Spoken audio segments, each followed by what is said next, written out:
Hi, WeVideo is the tool I'm using to do a screen capture here to show you what we did yesterday in our morning session. I think some of it was hard to see, some of it was hard to hear, and in some of it I didn't demonstrate it well.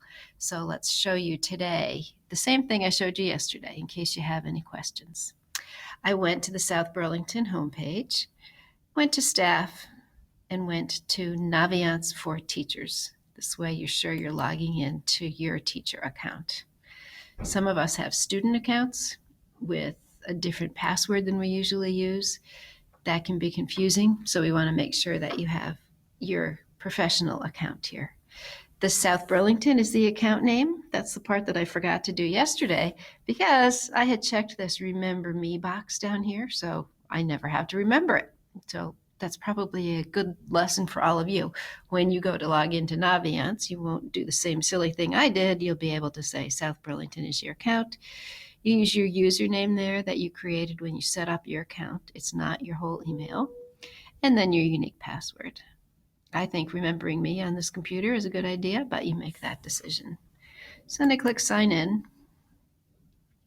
And what we first demonstrated yesterday was how you can find your students long term. So we click on Find Students. We suggested that you sort by the class of 2020, your grade 9 kiddos. And then to find them, you can either type their last name in here, or you can click on any letter of the alphabet for their last name. It's organized by that. Then you select the student. I'll just randomly pick this kiddo. I don't know anything about her. And this is all of the information that will eventually be stored about this student in Naviance. What we're going to be focusing on is this PLP tab here. And immediately what we're going to be looking at are goals. So if you want to check to see if your students this month or next month got their goals in there, this is how you'll do it. You come to this, and you'll be able to see the goals that she has created right here. And you'll be able to talk to her about it. There's a lot of it there. There's no expectation she's going to have a goal for each thing.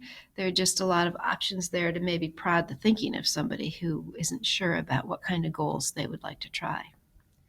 Now to see what Anna sees, I'm going to come over here and click Family Connection.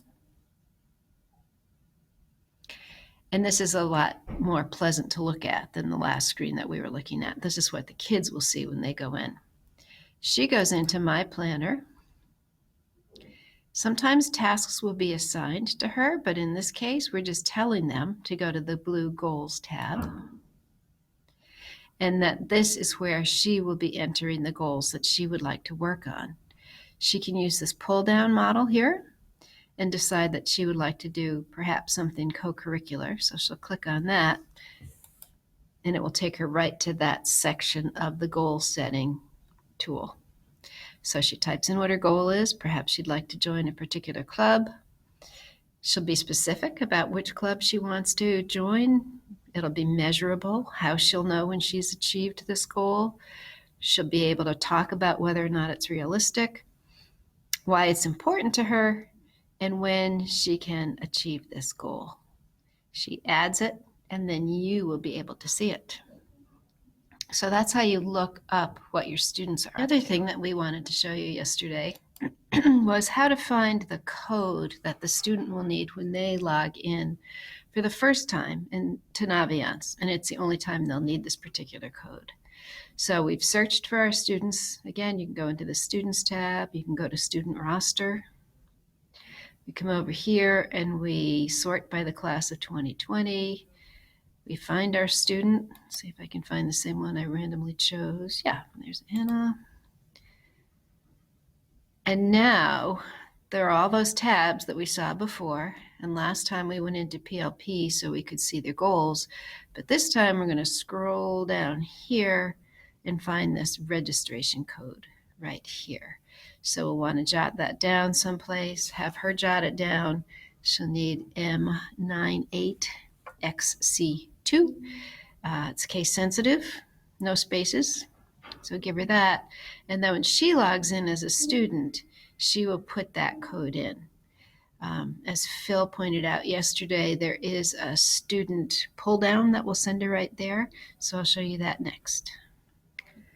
So as I said, if you're a student and you're coming into the home page, you can either come here to students and go to Naviance that way, or you can come over to guidance, just see what else is happening in guidance that might be of use to you while you're at it, and go to Naviance that way.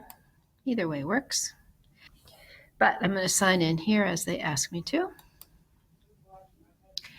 And it defaults because I had it remember me in the past, but this is what your students will see. I need to register. So when they click that, they need that registration code that we just demonstrated how you find. So it should run smoothly. I'm more than happy to come and help you with this on the day you do it with your students, or any other time you could use a hand in your advisory system over the next 4 years. Thanks for listening.